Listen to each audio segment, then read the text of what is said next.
Saludo con gusto. Salvador, buenas tardes. Buenas tardes, Julio. Hola, Jorge. Muy agradable estar aquí con ustedes en esta mesa de discusión. Gracias. Jorge Meléndez, buenas tardes. Igual para mí, un saludo a los dos, a tu equipo y a la audiencia. Buenas tardes. Gracias, Jorge. Salvador, tu reflexión sobre el tema que está en la polémica central, la resolución de ayer, desechar la iniciativa presidencial sobre reforma eléctrica, lo que viste, lo que experimentaste, lo que te llamó la atención de todo este proceso. Por favor, Salvador. Sí, bueno, pues un debate muy acalorado ayer en la Cámara de Diputados, con posiciones, pues como se esperaba, rudas, fuertes, quizá menos inteligentes que otras legislaturas en las cuales pues veíamos discursos de diputados que hicieron reflexiones de mayor fondo. En esta ocasión pues parecía una guerra de pastelazos, de insultos, de voces muy alzadas, pero con un contenido menos interesante que otro tipo de discusiones o otro tipo de reflexiones. Recordemos en muchos momentos a legisladores como Porfirio Muñoz Ledo, como Pablo Gómez, o pensando en la oposición, también vimos discusiones de mucho mayor nivel, pero pues lo que terminó ocurriendo ayer es que la oposición le cerró el paso a la reforma eléctrica, a la reforma energética del presidente López Obrador, por varias razones. Una, me parece que es por falta de pericia en la negociación política por parte de los operadores de Morena, porque al principio y en muchos momentos, sobre todo el PRI, mostró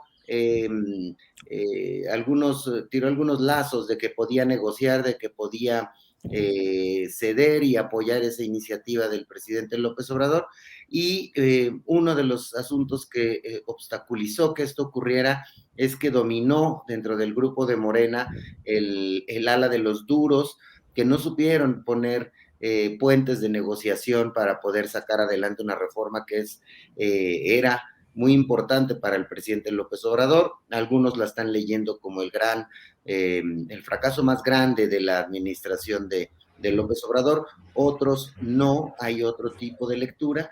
Sin embargo, yo creo que este factor de la pericia para negociar una reforma de este calado fue uno de los asuntos clave. La otra fue la intervención de los y de intereses extranjeros, como vimos ahí a personajes que, aunque nieguen que sean cabilderos, son vinculados a la industria eléctrica, a empresas de la industria eléctrica, en concreto, digamos, con las cámaras de comercio de Italia en México, sentado ahí junto a una legisladora del PRD y intereses de legisladores con empresas extranjeras que están pues ahí jugando y estuvieron tratando de influir y de incidir en esta discusión. Entonces, esos dos factores los veo de entrada como determinantes para que finalmente el bloque del PRI, el PAN, el PRD más Movimiento Ciudadano tuvieran los votos suficientes para que no se aprobara esta reforma eléctrica. Y en una segunda instancia, el asunto me llama la atención el costo electoral que va a tener esa votación para la oposición. Tengo la impresión de que el costo electoral lo va a pagar la oposición porque la mayoría de la gente, la popularidad del presidente y lo que esto arrastra, probablemente lo vamos a ver traducido en las urnas de las 6 elecciones a gobernadores que tenemos este año, en el cual pues pienso que el PRI y el PAN y el PRD no han estado finos durante estos últimos 4 años para entender qué quiere el electorado de los partidos políticos, Julio. Gracias, Salvador. Jorge Meléndez, por favor, tu opinión sobre este tema poliédrico con tantas caras y tantas facetas susceptibles de ser abordado. ¿Qué opinas, Jorge? Pues sí, tienes razón, Salvador. Yo creo que el conjunto de los 500 diputados nos quedaron a deber. Yo no encontré un solo diputado, ni de Morena, ni de los otros, que pusiera los puntos sobre las IES. ¿Cuáles serían para mí los puntos sobre las IES? Bueno, la situación que hay en España, sobre todo, pero no solamente en España, sino en toda Europa, incluso el discurso que hace el señor Macron para tratar de reelegirse, pues ahora haremos nuestra energía para no depender de Rusia, es decir, los países europeos son dependientes energéticamente. Ver el asunto de España, en donde hay una cantidad de videos que son vistos por todo el mundo, excepto por los legisladores que no ven ni eso. Ya no digamos que lean libros de profundidad, no, que vean videos en donde un señor español se queja de que su fortuna de 1 millón de euros la gastó en paneles solares para nada porque se derrumbó la energía limpia en España. Ver Estados Unidos, el señor Ken Salazar, que es un procónsul, pues cabildea por aquí, por allá, por acullá, pero ninguno de los diputados de Morena dijo, por ejemplo, que los hermanos Koch en Estados Unidos, Reyes del Carbón, tienen una bancada muy grande en el Partido Republicano y otra en el Partido Demócrata, no para las energías limpias, sino para el carbón, el fracking, las energías sucias, depredar una serie de lugares con la minería. No se dieron cuenta de que Canadá, que es un país muy bonito y con grandes lagos y demás, tiene a grandes mineras en México depredando el ambiente y demás. No se dieron cuenta ni leyeron los videos de quienes tienen en su sitio donde están viviendo ahora estas grandes torres con aspas que han hecho que huyan los animales, que se ha desertificado el terreno, que se ha ensuciado las aguas, los ríos y las lagunas, etcétera, etcétera. Yo no oí un solo comentario de eso. Y entonces dije, caray, pues ¿qué bancada tiene Morena? La que se merece, porque coincido con Salvador, este señor que está a cargo de la bancada de Morena, nos dijo que ya había llegado a un acuerdo en 6, luego que en 12 de los puntos, y luego pues no vimos nada. Y del otro lado, pues me parece lamentable que lo destacable sea un discurso del señor Alejandro Moreno, que es un discurso de cantina, de barrio. Yo vengo de uno y por eso los conozco, de la Guerrero. Bueno, ni en las cantinas más ruines que había en mi barrio se había oído un discurso así, de una especie de borrachín que dice, se las ganamos y les vamos a tumbar las otras 3. Es decir, este es un legislador o un pandillero. Yo diría que lo segundo, que primero había dicho que sí iban a llegar a un acuerdo y demás. Es decir, es lamentable por todo. Y lo más lamentable es que aquí vamos a tener a Iberdrola, a Repsol, que, bueno, hay un video donde una gasolinera de Repsol estaba dando a 30 pesos el litro de gasolina y la Profeco la suspendió. Es decir, nada de esto salió en la discusión. Simplemente se trató de un juego entre 2 grupos, uno más malo que el otro, y la falta de una operación política de Morena y de las personas que están en la Cámara de Diputados para poner los puntos sobre las IES. ¿Cuáles eran estos que he dado muy a grosso modo? Pero otro más.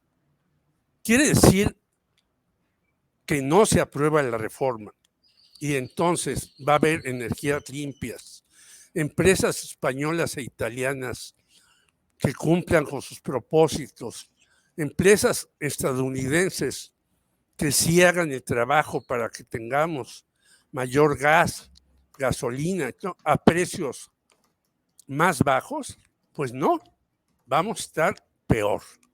Y va a ser un fin de sexenio entre estos señores que se despachan con todas las cucharas, yo no diría con la grande, y un gobierno que va a tratar de meterlos al orden. Y creo que ese es el asunto de la reforma energética, que va a ser un pimponeo, y no hablo ya de litio, porque creo que más adelante vamos a hablar, donde México es uno de los 10 países que tiene el mayor número de estos minerales. Así pues, fue un domingo desastroso el estar escuchando de uno y de otro lado una serie de intervenciones, casi de pandillas discutiendo quién es el peor de los dos en este caso. Gracias, Jorge. Salvador Frausto, ¿crees que, como dicen algunos observadores, esta votación del domingo implica el final de una fase del gobierno del presidente López Obrador y que de ahora en adelante va a enfrentar una oposición engallada que incluso le va a tratar de cerrar el paso a las siguientes reformas constitucionales, la electoral y la de la Guardia Nacional?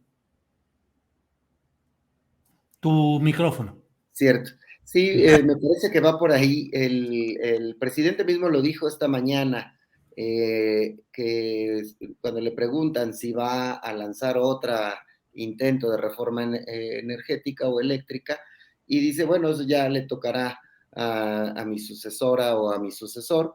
Y sí, pues una oposición que midió, en esta ocasión sí le entró a la discusión política, no como pasó con la revocación de mandato, que sacaron las manos y dejaron correr el asunto.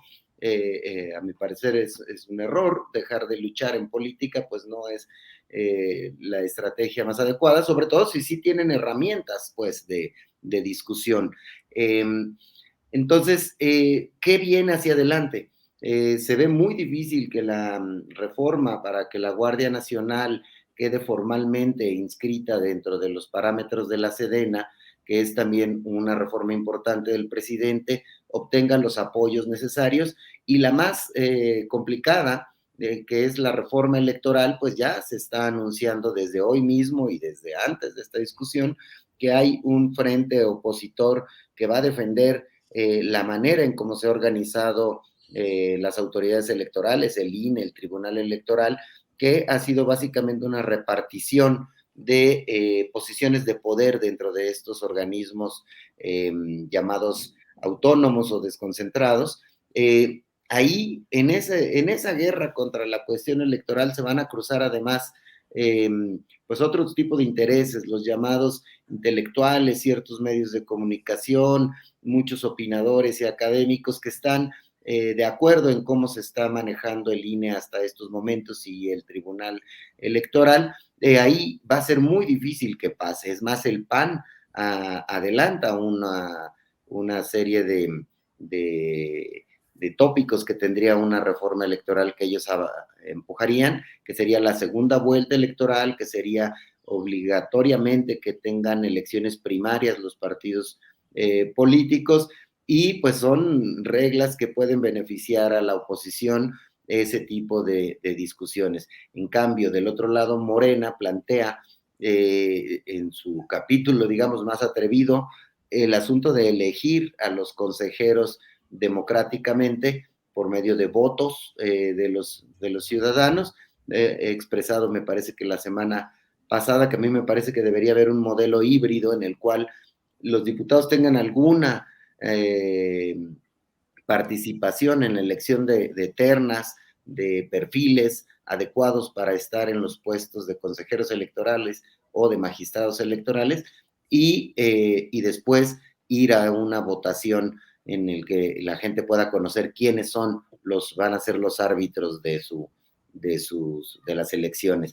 Pero bueno, sí, el panorama creo que será distinto, será más fuerte, más peliagudo, normal, natural en los últimos 2 años de los gobiernos, de todos los gobiernos, y que pues ya estará empañado por el tema de la sucesión presidencial. Y por último añadiría solamente que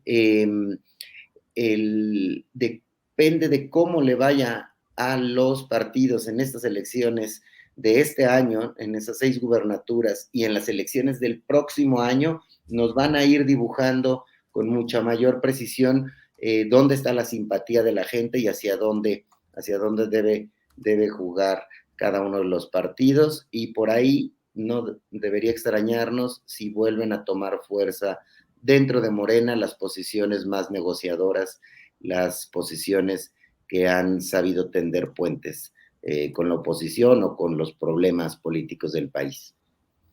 ¿Cómo quiénes serían los representantes de esa corriente más negociadora, Salvador? Pienso por ejemplo, en Monreal, muy enojado con Monreal estará el presidente. Sin embargo, los encargos o las encomiendas políticas de todo el arranque del sexenio fueron saliendo. Personajes que, como Marcelo Ebrard, que también se acuerdan que era el bombero de todo, ¿no? Iba a resolver problemas de seguridad, problemas no solamente los diplomáticos, o con otros países, sino también el tema de vacunas, otro tipo de asuntos o de entuertos políticos. Entraba en personajes de esas características como estos dos que acabo de mencionar, pero hay otros de esa misma ala que están ahora como en segunda línea y que podrían tomar fuerza frente al nuevo escenario político, Julio. Gracias, Salvador. Jorge Meléndez, ¿cómo ves este planteamiento que hace Salvador? ¿Crees que sea el momento en el que entren en acción las alas más negociadoras de Morena, o al contrario, que se radicalice? Yo creo que va a ser algo híbrido. Por un lado, yo creo que lógicamente Andrés Manuel se tiene que poner más duro. Y yo creo que es el momento que la unidad de inteligencia financiera de Pablo Gómez debe dedicarse a hacer este tipo de cuestiones más que a mandar mensajes de si vamos a ser castigados los que votamos o no votamos el 10 de abril. Yo creo que es el momento, como ya la señora Raquel Buenrostro ha señalado, que va a tener una mayor supervisión en los personajes, 1,100 personas que van en puestos de miles, de cientos, de decenas de miles de millones de pesos. Eso se va a abrir paso. Yo creo que se va a abrir paso también otras actividades que va a hacer López Obrador para poner en orden a estos señores bravucones que tienen una larguísima cola que les pisen. Pero también tiene que abrir estos puentes, como dice Salvador, de negociación, porque a mi parecer el ala que queda más dañada es el señor Manuel Bartlett y quien está a cargo de los diputados, Ignacio Mier, que viene también de Puebla, los dos poblanos que no hicieron su trabajo. Yo creo que va el señor López Obrador a tener una situación más dura en algunos temas y más de negociación en otros, porque en efecto, yo creo que para que pase su reforma electoral va a estar muy difícil, complicadísimo. Entonces, para hacer esto, pues tendrá que hacer una serie de concesiones en la reforma electoral y no mandar exactamente como lo planteó. Yo creo que también es la hora de los negociadores, aparte de Monreal y Marcelo Ebrard, de otro tipo de negociadores que no han podido estar a tono con lo que se esperaba de ellos en esta 4T. Es decir, hace rato tú entrevistabas a Edgar Sánchez y de 500 desaparecidos que andaba buscando Rosario Ibarra de Piedra, pues hoy tenemos cerca de 10,000. Bueno, ¿qué ha pasado en el país? ¿Qué ha pasado para que ahora haya una desaparición tremenda como nunca antes? Entonces yo creo que el señor López Obrador va a tener necesariamente que jugar en las dos plataformas. Una, tratando de ser más puntual en una serie de cuestiones que se han dejado de lado en el país durante muchos años, entre ellas los impuestos y los desaparecidos, y otra siendo más flexible en una serie de cuestiones en donde se fueron con todo, sin ninguna negociación, como lo vimos el domingo, por los discursos de ambos lados del tablero. Gracias, Jorge. Salvador Frausto, respecto al tema del envío de iniciativa presidencial de reformas a la ley minera, específicamente para el tema del litio, que se busca aprobarla por la mayoría no calificada, sino mayoría simple en la Cámara de Diputados al fast track, según fue anunciado. ¿Qué opinas? ¿Es un reposicionamiento político para diluir el impacto de lo sucedido ayer domingo respecto a la reforma eléctrica? ¿Es un paso temerario respecto al poder de las empresas que hasta hoy están interesadas en el asunto del litio? ¿Qué opinas, pues, de este tema, Salvador?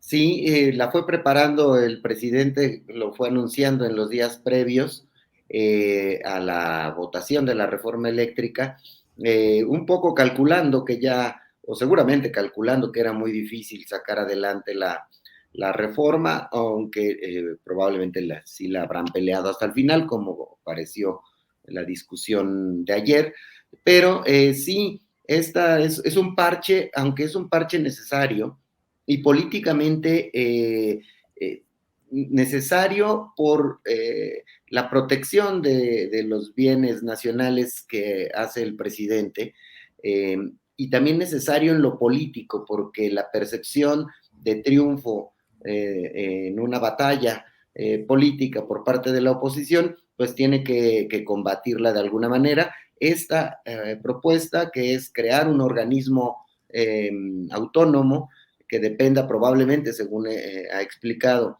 o de la Secretaría de Economía, o de Energía, o de Hacienda, y que al momento de nacionalizar el litio quede en manos solo de los mexicanos y no haya concesiones hacia extranjeros, sino que sea este propio organismo autónomo el que explore, explote y aproveche lo que de ahí salga en la cuestión del litio, que es pues básicamente muchos de los componentes de los celulares y las computadoras, que es un mercado grandísimo en estos momentos y con un potencial crecimiento. Sí, es una jugada que habla de la posición del presidente, una posición de defensa de los bienes de la nación, o una posición nacionalista, versus distinta la posición de a quienes llama traidores a la patria y quienes estarían jugando del lado de estas grandes compañías transnacionales que quieren y tienen injerencia en los negocios que tienen que ver con la electricidad, la minería, los negocios. Entonces sí, esa votación seguramente que ahora está en discusión en estos mismos momentos en la Cámara de Diputados, puede ganar la Morena seguramente, y ahí es donde lo conectaría con el tema del costo electoral. Me parece que la jugada, la derrota de la oposición, la derrota de Morena en el Congreso, y que celebre la oposición eso, de cara a la ciudadanía, me parece que puede ser una victoria más del presidente, sobre todo cuando vemos que después de revocación de mandato y en el contexto de que la Suprema Corte dejó correr su ley eléctrica, la ley eléctrica del presidente, y vemos la popularidad del presidente creciendo y creciendo y creciendo. No me queda claro cómo va a jugar, hay que ver las próximas encuestas con mucha atención, pero tengo la impresión de que el costo electoral lo va a pagar la oposición en las elecciones de este año, Julio. Gracias, Salvador. Jorge Meléndez, ¿qué opinas sobre este tema del litio en particular? La trascendencia en el terreno económico y de control para interés público de un mineral tan codiciado y tan estratégico, en fin, y desde luego el contexto político en el que se da todo esto. ¿Qué opinas, Jorge? Yo creo que es un asunto fundamental. Yo creo que hacer esta jugada le va a permitir al presidente López Obrador ganar incluso doblemente. Si perdió en la otra, ahora demuestra que no está derrotado, sino que va a ganar. Y es fundamental porque los mismos números lo dicen, Julio. 1.200.000 hectáreas entregadas a las empresas canadienses, a Germán Larrea, a Alberto Balleres, padre e hijo, y a otros pequeños poseedores, no solamente de minas, sino de muchos otros bosques y demás. Y en este sexenio no se han entregado 800 millones más que pedían estos señores. Y yo creo que esto es fundamental, no solamente para el litio, sino es fundamental para el desarrollo del país, por la cantidad de dinero que tendría con esto.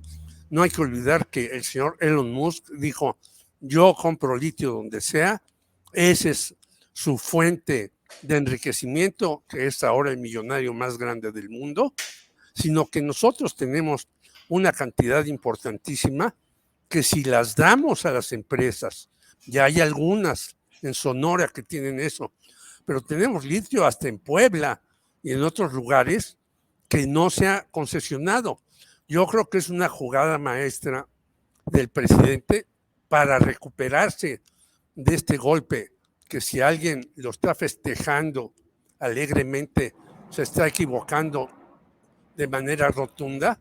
Y creo que esta forma de agenciarse este mineral, que no solamente es para este momento, sino para cuando incluso se acabe el petróleo, este sí es un elemento fundamental para las energías limpias, que se dice en muchos países y que no se hace. Y es un elemento para los autos eléctricos, para las naves y demás, no en las próximas generaciones, sino desde ya. Yo creo que si se consigue esto, que no tiene ningún problema para hacerse, dado que cuenta con la mayoría morena, entonces se anotará un triunfo y será olvidada rápidamente esta aparente derrota de López Obrador en la reforma energética y condicionará muchas cosas para el futuro. Porque esto es lo que están buscando en todos los países, no solamente en México. Ya no les interesa mucho estar excavando pozos petroleros en el fondo del mar, sino les interesa lo que está a flor de tierra y que se puede sacar rápidamente y vender en una cantidad increíble. Ha subido el precio del litio inimaginablemente en unos cuantos años, simplemente porque se sabe que es el petróleo blanco del futuro, como se le llama. Como antes se hablaba del petróleo azul, que era los lagos, las lagunas, las hidroeléctricas, etcétera.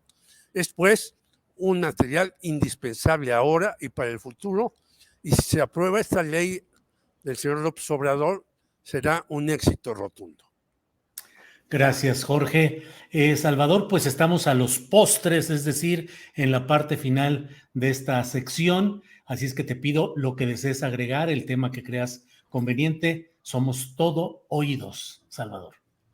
Gracias, Julio. Jorge, bueno, pues solo un reconocimiento a la gran luchadora, a Rosario Ibarra de Piedra, que falleció este fin de semana, que tuvo una de las luchas políticos sociales más honestas, más aguerridas, más importantes del siglo XX y lo que llevamos del siglo XXI, una lucha que sentó bases para que haya mayor conciencia sobre el tema de los desaparecidos, aunque los resultados en encontrar a las personas que desaparecen en nuestro país sean pocos, sean insuficientes, pues me parece que es una lucha importantísima, es una de las grandes figuras de la historia contemporánea de nuestro país. Tuve la oportunidad de entrevistarla algunas veces y siempre me sorprendió su vehemencia, su lucidez, su compromiso con el movimiento social de búsqueda de personas desaparecidas por los abusos del Estado que había, hay y sigue habiendo en nuestro país, Julio y Jorge. Gracias, Salvador. Jorge Meléndez, en la parte final, lo que desees agregar, por favor. Pues yo también quisiera hacerle un gran reconocimiento a Rosario Ibarra de Piedra. La entrevisté en el año de 89 y yo dije, pues, ¿qué le puedo preguntar que ya le habían preguntado? Y le pregunté sobre periodismo y me sorprendió que siendo una mujer que decía, bueno, pues yo empecé a hacer esta columna en el Universal, empezó a escribir ahí, gracias a Pepe Rebeldes, que me dijo, no le des muchas vueltas a la cosa, haz lo que tú piensas, lo que hablas en tus mítines, y empecé a hacer un pequeño volantito semanal, que se volvió a lo largo del tiempo un volante que leía muchas gentes, y me decía, cuando le hice una pregunta, es que en el periodismo hay que ser, como decía Rubén Darío. Yo dije, bueno, pues todo el mundo hablaba de que esta señora era iletrada y demás, y no, era una señora que sabía lo que hacía. La forma es fondo, decía Rubén Darío. Y le pregunté si a ella le había conmocionado que la hubieran mencionado 3 veces para el premio Nobel en Suecia, y dice, pues ni las minas del rey Salomón, ni el tesoro de Moctezuma, ni los dedos de quien toca las cosas y las convierte en oro, ni el tesoro más grande en el mundo es comparable con el regreso de un hijo a casa. Y me fue relatando cómo hacía sus cosas, me citó a Alberto Castillo, me citó a Froilán López Narváez, estaba al tanto de cómo estaban los medios. Ella decía, empezamos haciendo carteles, y a los que nos hacían los carteles hasta los secuestraban después. El país ha cambiado, se ha modificado, el periodismo tiene nuevas voces, pero se necesita una apertura mucho mayor. Yo le hice esta entrevista para Imevisión cuando existía, y después la publiqué en un libro que me dictó la Universidad de Puebla, Después de la letra a la palabra. Está ahí la entrevista, que la subiré a periodistasunidos.com en las plataformas que tenemos de YouTube y las demás, porque me parece que demuestra que no era una señora que salía solamente de su casa a buscar a su hijo, sino era una señora que entendía en qué mundo vivía, qué hacía y demás. Y ya lo demás, pues lo ha dicho Edgar Sánchez, que creo que fue un acierto entrevistarlo, porque él fue realmente quien estuvo a su lado durante muchos, muchos años y el que la conoció mejor.